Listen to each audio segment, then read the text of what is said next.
Welcome to Hope for the Caregiver. Here on American Family Radio, I am Peter Rosenberger. This is the program for you as a family caregiver. More than 65 million are dealing with this right now in the United States. Are you one of them? If so, you're in the right place. We're glad that you are here. HopeForTheCaregiver.com. And also, while I'm at it, I'm going to be doing some more things with our podcast, some group interviews through Zoom and some other things I'm going to have, and I'm going to put them out on our podcast. I'm going to put it out on our Facebook page, our Facebook group page, and feel free to take a moment to go out and join that Facebook group page. It's a wonderful page. We have people just joining every day that are wanting to just connect with the community. It's a private group. I administer it. The group is called Hope for the Caregiver. The Facebook page is called Hope for the Caregiver. I have both, and one you can just follow along. It's more of a public page. The other is a group that you could join and just share what's on your heart or learn from other people sharing what's on their heart. That's Hope for the Caregiver on Facebook, the page or the group or both. I plan on doing some Facebook Live events there as well and trying to do all kinds of things to push back against the isolation that we as caregivers struggle with on a daily basis. That is one of the most crippling things we have to deal with as caregivers is isolation. We can't fix that problem necessarily just due to logistics, but we can be creative, and that's what we're trying to do with all of our social media platforms and everything that I do with this program, with the podcast, and so forth. All right, in hopes that you are not weary of this particular issue that I'm getting ready to address. I've talked about it before, but I just keep having these teachable moments with it, and I thought, well, okay, I'll share it, and if you guys, roll your eyes, so be it. But this is where I live. I have a foot problem, and I can't seem to, get on top of this thing, so to speak. And I went to the doctor, and he told me to get these special inserts. I did, and they're helping somewhat. But I also realized that I needed to go one more step. And evidently, as you get older, your feet, kind of sink. Your arches go away a little bit. You lose that strength in your arch in your foot, and it causes all kinds of problems. And the left part of my left foot, it's my left foot, and the left part of my left foot is really hurting. And it's hard to do all the things that I do. I don't have a sitting desk, by the way. I stand for everything. My desk rises up, and I don't even have a chair in my office. So I'm always on my feet and at a moment's notice going to take care of Gracie and doing all the things I do. But my foot is hurting, and I'm trying to think, well, what is going on with this? I've tried these inserts, and they are helping. But I also ordered a pair of flip-flops with a great arch support in them, and it's giving a lot of space to my foot just to kind of breathe for a little bit. Out in Montana, flip-flops can be a little bit chilly, particularly in the morning, but I'm going with it.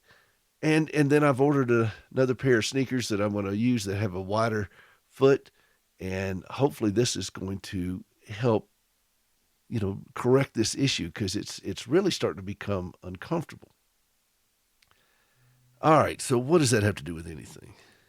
And I was thinking about this. We have a caregiver support group out here that I launched, and we got a great group that comes every week. And we were talking about this yesterday, and I couldn't help but think about what I'm dealing with, the principle I'm dealing with my foot. What did my foot need? Well, it needed more support and a little bit more space. More support and a little bit more space. Now I ask you, as a caregiver, could you use some more support and a little bit more space? And if so, what does that look like? What does that look like today for you? What does more support look like for you? I have people that write me and tell me that they get up, every Saturday morning and they listen to this program. And it's kind of a anchor for them to be connected outside of their own isolation. So maybe this support does that for you. If so, I am very grateful. That is mission accomplished for me because that's why I do the program. What about space? Do you give yourself enough space? Are there toxic people in your life that call you And when you answer the phone, you get in these conversations with them and you feel worse after talking with them than you did before they called. Think about the old days when we didn't have caller ID, cell phones, and all this stuff. We would just answer the phone every time it rang. I mean, that was pretty brave. We never know who was going to be on the other line of that thing. But nowadays, you do know for the most part. And if you don't recognize the number, you certainly don't have to answer it. If you do recognize the number, guess what? You certainly don't have to answer it. And sometimes you can change the name in your phone of that person who's calling you, that every time they call, it just goes south. And maybe put their first name and then a note to yourself. Like if it's Ellen, and you can put Ellen, she's crazy, don't engage. And you can type that in as their name. I mean, I laugh if you want. What do you think that would do for you? Do you think that would at least give you enough of a moment's pause to realize, hey, Fred, he's toxic. Be careful. There are all kinds of things you could do, and you certainly don't even have to answer the phone. But you can give yourself that kind of space so that you're not just serving as a punching bag for somebody who wants to call and just tear into you for all the things you're doing wrong as a caregiver. Or there's some other types that call and they want to whiteboard everything. Have you tried this? Have you tried this? Have you tried this? Have you tried this? And then it's exhausting to explain to them that, yeah, you're doing it. Sometimes you just want to say, hey, what's the view like from the cheap seats? But, you're trying to restrain yourself and be polite, and I get that. I'm the same way. But we can give ourselves some space. We can navigate around those individuals. I know that sometimes we want to push back and we want to have a big victory. But sometimes not making it worse is a big victory.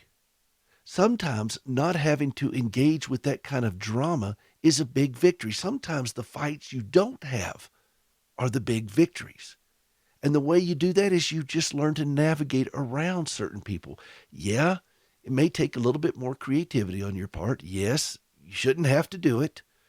Yes, you may spend a little bit more time having to go around them.